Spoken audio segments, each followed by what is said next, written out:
Êxodo, capítulo 3. Deus fala com Moisés. Moisés cuidava das ovelhas e das cabras de Jetro, o seu sogro, o sacerdote de Midian. Um dia Moisés levou o rebanho para o outro lado do deserto e foi até o monte Sinai, o monte sagrado. Ali o anjo do Senhor apareceu a ele numa chama de fogo no meio de um espinheiro. Moisés viu que o espinheiro estava em fogo, porém não se queimava. Então pensou, que coisa esquisita, por que será que o espinheiro não se queima? Vou chegar mais perto para ver. Quando o Senhor Deus viu que Moisés estava chegando mais perto para ver melhor, ele o chamou do meio do espinheiro e disse, Moisés, Moisés! Estou aqui, respondeu Moisés. Deus disse, pare aí e tire as sandálias, pois o lugar onde você está é um lugar sagrado. E Deus continuou, eu sou o Deus dos seus antepassados, o Deus de Abraão, o Deus de Isaque e o Deus de Jacó. Aí Moisés cobriu o rosto porque ficou com medo de olhar para Deus. Então o Senhor disse, eu tenho visto como o meu povo está sendo maltratado no Egito. Tenho ouvido o seu pedido de socorro por causa dos seus feitores. Sei o que estão sofrendo. Por isso, desci para libertá-los do poder dos egípcios e para levá-los do Egito para uma terra grande e boa. É uma terra boa e rica, onde moram os cananeus, os heteus, os amorreus, os perizeus, os heveus e os jebuseus. De fato, tenho ouvido o pedido de socorro do meu povo e tenho visto como os egípcios os maltratam. Agora venha, e eu o enviarei ao rei do Egito para que você tire de lá o meu povo, os israelitas. Moisés perguntou a Deus, quem sou eu para ir falar com o rei do Egito e tirar daquela terra o povo de Israel? Deus respondeu, eu estarei com você. Quando você tirar do Egito o meu povo, vocês vão me adorar neste monte. E isso será uma prova de que eu o enviei. Porém Moisés disse, quando eu for falar com os israelitas e lhes disser, o Deus dos seus antepassados me enviou a vocês, eles vão me perguntar, qual é o nome dele? Aí o que é que eu digo? Deus disse, eu sou quem sou. E disse ainda, você dirá o seguinte, eu sou me enviou a vocês. O Senhor, o Deus dos seus antepassados, o Deus de Abraão, o Deus de Isaque e o Deus de Jacó, me enviou a vocês. Este é o seu nome para sempre, e assim ele será lembrado por vocês em todos os tempos. Depois, Deus disse, vá, reúna os líderes do povo de Israel e diga que eu, o Senhor, o Deus dos seus antepassados, o Deus de Abraão, o Deus de Isaque e o Deus de Jacó, apareci a você e ordenei que lhes dissesse. Tenho visto a sua situação e sei o que os egípcios estão fazendo com vocês. Eu resolvi tirá-los do Egito, onde estão sendo maltratados. Eu vou levá-los para uma terra boa e rica, a terra dos cananeus, dos heteus, dos amorreus, dos perizeus, dos heveus e dos jebuseus. O meu povo ouvirá o que você vai dizer. Depois, você e os líderes do povo de Israel irão falar com o rei do Egito. Digam a ele, o Senhor, o Deus dos hebreus, apareceu a nós. Agora, deixe-nos ir para o deserto, a uma distância de 3 dias de viagem, para oferecer sacrifícios ao Senhor, nosso Deus. Eu sei que se o rei do Egito não for obrigado, ele não deixará vocês irem embora. Por isso, eu vou usar o meu poder e fazer coisas terríveis para castigar os egípcios. Depois disso, o rei deixará que vocês saiam do Egito. Eu farei com que os egípcios respeitem vocês. E quando vocês saírem, não irão de mãos vazias. Cada mulher israelita deverá pedir às mulheres egípcias que estiverem morando na casa dela, ou que sejam suas vizinhas, que lhe deem objetos de prata e de ouro e roupas, com que vocês vestirão os seus filhos e as suas filhas. E assim, vocês tomarão as riquezas dos egípcios. O Evangelho de Lucas, capítulo 6. Jesus e o sábado. Num sábado, Jesus estava atravessando uma plantação de trigo. Os seus discípulos começaram a colher e a debulhar espigas e a comer os grãos de trigo. Então alguns fariseus perguntaram, por que é que vocês estão fazendo uma coisa que a nossa lei proíbe fazer no sábado? Jesus respondeu, vocês não leram o que Davi fez quando ele e os seus companheiros estavam com fome? Ele entrou na casa de Deus, pegou os pães oferecidos a Deus, comeu e deu também aos seus companheiros. No entanto, é contra a nossa lei alguém comer desses pães. Somente os sacerdotes têm o direito de fazer isso. E Jesus terminou dizendo, o Filho do Homem tem autoridade sobre o sábado. Jesus e o homem da mão aleijada. Num outro sábado, Jesus entrou na sinagoga e começou a ensinar.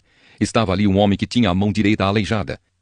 Alguns mestres da lei e alguns fariseus ficaram espiando Jesus com atenção para ver se ele ia curar alguém no sábado, pois queriam arranjar algum motivo para o acusar de desobedecer à lei. Mas Jesus conhecia os pensamentos deles e por isso disse para o homem que tinha a mão aleijada, levante-se e fique em pé aqui na frente. O homem se levantou e ficou em pé. Então Jesus disse, eu pergunto a vocês, o que é que a nossa lei diz sobre o sábado? O que é permitido fazer nesse dia, o bem ou o mal? Salvar alguém da morte ou deixar morrer? Jesus olhou para todos os que estavam em volta dele e disse para o homem, estenda a mão. O homem estendeu a mão e ela sarou. Aí os mestres da lei e os fariseus ficaram furiosos e começaram a conversar sobre o que poderiam fazer contra Jesus. Jesus escolhe os 12 apóstolos. Naquela ocasião, Jesus subiu um monte para orar e passou a noite orando a Deus. Quando amanheceu, chamou os seus discípulos e escolheu 12 deles, e deu o nome de apóstolos a estes 12: Simão, em quem pôs o nome de Pedro, e o seu irmão André, Tiago e João, Filipe e Bartolomeu, Mateus e Tomé, Tiago, filho de Alfeu, Simão, o nacionalista, Judas, filho de Tiago, e Judas Iscariotes, que foi o traidor. Jesus ensina e cura. Jesus desceu do monte com eles e parou com muitos dos seus seguidores num lugar plano. Uma grande multidão estava ali. Era gente de toda a Judéia, de Jerusalém e das cidades de Tiro e Sidom, que ficam na beira do mar. Eles tinham vindo para ouvir Jesus e para serem curados das suas doenças. Os que estavam atormentados por espíritos maus também vieram e foram curados. Todos queriam tocar em Jesus, porque dele saía um poder que curava todas as pessoas. Felicidade e infelicidade. Jesus olhou para os seus discípulos e disse: Felizes são vocês os pobres, pois o reino de Deus é de vocês. Felizes são vocês que agora têm fome, pois vão ter fartura. Felizes são vocês que agora choram, pois vão rir. Felizes são vocês quando os odiarem, rejeitarem, insultarem e disserem que vocês são maus por serem seguidores do Filho do Homem. Fiquem felizes e muito alegres quando isso acontecer, pois uma grande recompensa está guardada no céu para vocês. Pois os antepassados dessas pessoas fizeram essas mesmas coisas com os profetas. Mas ai de vocês que agora são ricos, pois já tiveram a sua vida boa. Ai de vocês que agora têm tudo, pois vão passar fome. Ai de vocês que agora estão rindo, pois vão chorar e se lamentar. Ai de vocês quando todos os elogiarem, pois os antepassados dessas pessoas também elogiaram os falsos profetas. Amar os inimigos. Mas eu digo a vocês que estão me ouvindo, amem os seus inimigos e façam o bem para os que odeiam vocês. Desejem o bem para aqueles que os amaldiçoam e orem em favor daqueles que maltratam vocês. Se alguém lhe der um tapa na cara, vire o outro lado para ele bater também. Se alguém tomar a sua capa, deixe que leve a túnica também. Dê sempre a qualquer um que lhe pedir alguma coisa. E quando alguém tirar o que é seu, não peça de volta. Façam aos outros a mesma coisa que querem que eles façam a vocês. Se vocês amam somente aqueles que os amam, o que é que estão fazendo demais? Até as pessoas de má fama amam as pessoas que as amam. E se vocês fazem o bem somente para aqueles que lhes fazem o bem, o que é que estão fazendo demais? Até as pessoas de má fama fazem isso. E se vocês emprestam somente para aqueles que vocês acham que vão lhes pagar, o que é que estão fazendo demais? Até as pessoas de má fama emprestam aos que têm má fama, para receber de volta o que emprestaram. Façam o contrário. Amem os seus inimigos e façam o bem para eles. Emprestem e não esperem receber de volta o que emprestaram. E assim vocês terão uma grande recompensa e serão filhos do Deus Altíssimo.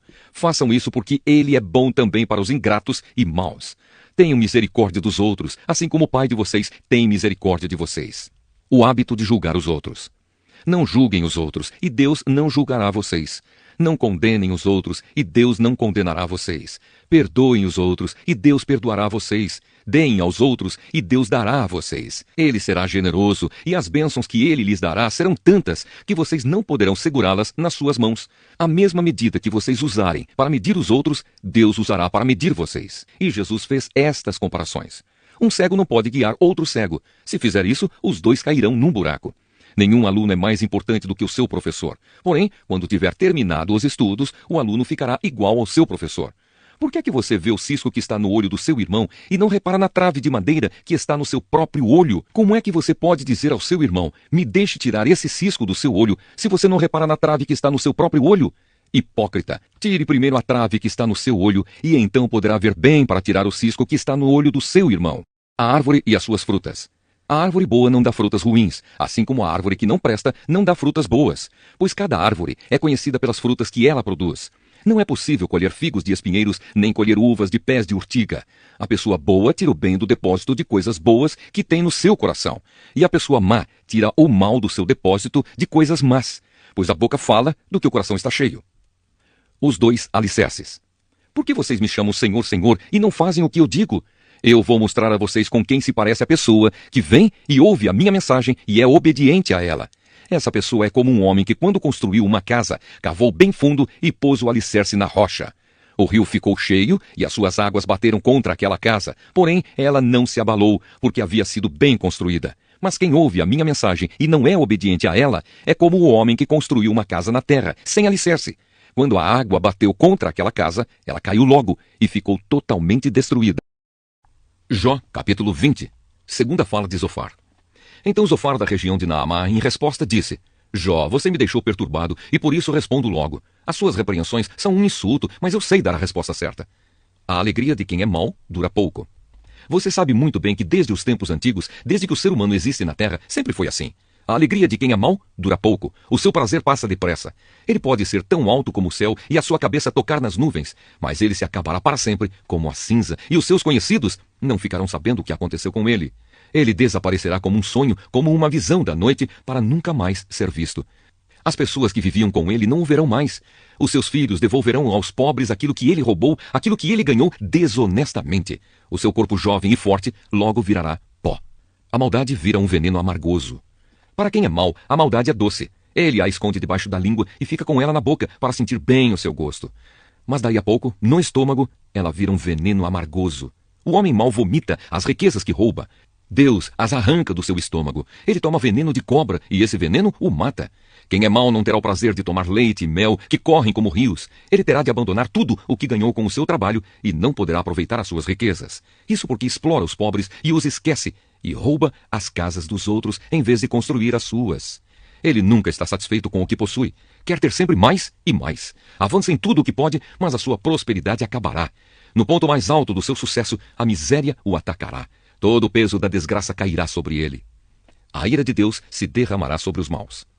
Ele que enche a barriga. Deus descarregará sobre ele a sua ira. Deus fará chover sobre ele o seu furor. Mesmo que ele escape de uma arma de ferro, uma flecha com ponta de bronze o atravessará. Tirarão a flecha das suas costas e ela sairá brilhando com o seu sangue. E o medo tomará conta dele. Tudo o que ele ajuntou será destruído. Um fogo não aceso por mãos humanas acabará com ele e com toda a sua família. O céu mostrará os pecados dos maus, e a terra se levantará para acusá-los. No dia em que a ira de Deus se derramar sobre eles, todas as suas riquezas serão destruídas. É isso que Deus faz com os perversos. É essa a recompensa que ele guarda para os maus. Primeira carta aos Coríntios, capítulo 7. Conselhos sobre o casamento. Agora vou tratar dos assuntos a respeito dos quais vocês me escreveram. Vocês dizem que o homem faz bem em não casar, mas eu digo, já que existe tanta imoralidade sexual, cada homem deve ter a sua própria esposa e cada mulher o seu próprio marido. O homem deve cumprir o seu dever como marido e a mulher também deve cumprir o seu dever como esposa. A esposa não manda no seu próprio corpo, quem manda é o seu marido. Assim também o marido não manda no seu próprio corpo, quem manda é a sua esposa. Que os dois não se neguem um ao outro, a não ser que concordem em não ter relações por algum tempo, a fim de se dedicar à oração. Mas depois devem voltar a ter relações, a fim de não caírem nas tentações de Satanás por não poderem se dominar. Não digo isso como uma ordem, mas como uma sugestão. Realmente, eu gostaria que todos fossem como eu.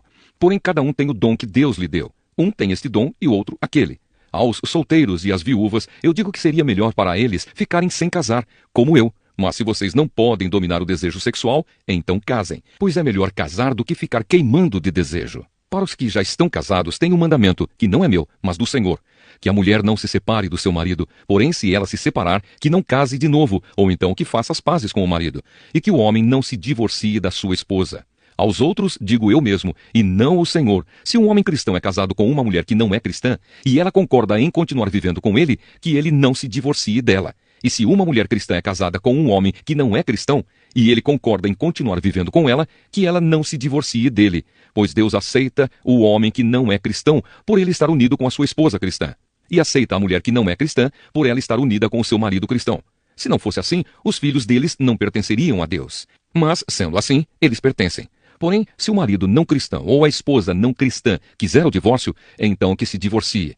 Nesses casos, o marido cristão ou a esposa cristã está livre para fazer como quiser, pois Deus chamou vocês para viverem em paz. Esposa cristã, como é que você pode ter a certeza de que não vai salvar o seu marido? E você, marido cristão, como é que você pode ter a certeza de que não vai salvar a sua esposa? Uma vida de obediência a Deus.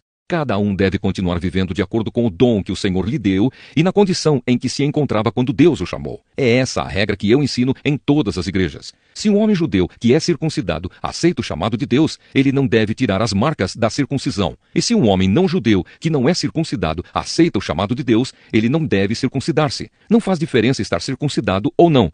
O que importa é obedecer aos mandamentos de Deus. Cada um deve continuar como era quando aceitou o chamado de Deus. Você era escravo quando Deus o chamou? Não se preocupe com isso. Mas se você pode se tornar livre, então aproveite a oportunidade. Pois o escravo que foi chamado pelo Senhor é agora um homem livre que pertence ao Senhor. Assim também o homem livre, que foi chamado por Cristo, é escravo de Cristo. Deus comprou vocês por um preço, portanto, não se tornem escravos de seres humanos. Irmãos, cada um deve continuar na presença de Deus, assim como era quando Deus o chamou.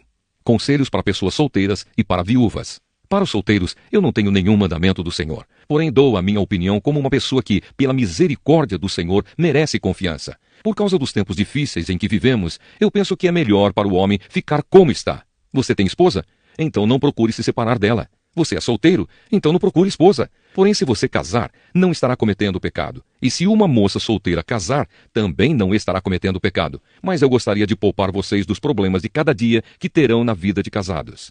Irmãos, o que eu quero dizer é isto. Não nos resta muito tempo e daqui em diante os casados devem viver como se não tivessem casado. Os que choram, como se não estivessem chorando. Os que estão rindo, como se não estivessem rindo. Os que compram, como se não fosse deles aquilo que compraram.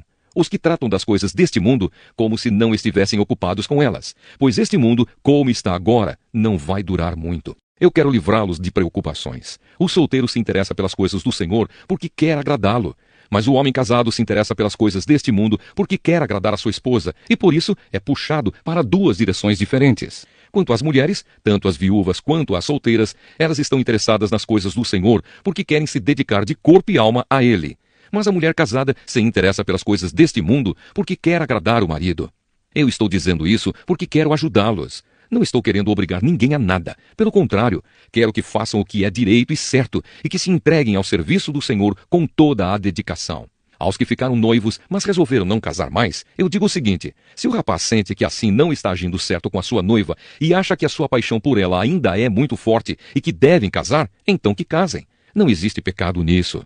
Mas se pelo contrário, o rapaz não se sente na obrigação de casar, se está mesmo resolvido a ficar solteiro e se é capaz de dominar a sua vontade e já resolveu o que deve fazer, então faz bem em não casar com a moça. Assim quem casa faz bem, mas quem não casa faz melhor ainda. A mulher não está livre enquanto seu marido estiver vivo. Caso o marido morra, ela fica livre para casar com quem quiser, contanto que case com um cristão. Porém, ela será mais feliz se ficar como está. Essa é a minha opinião, e eu acho que também tem o Espírito de Deus.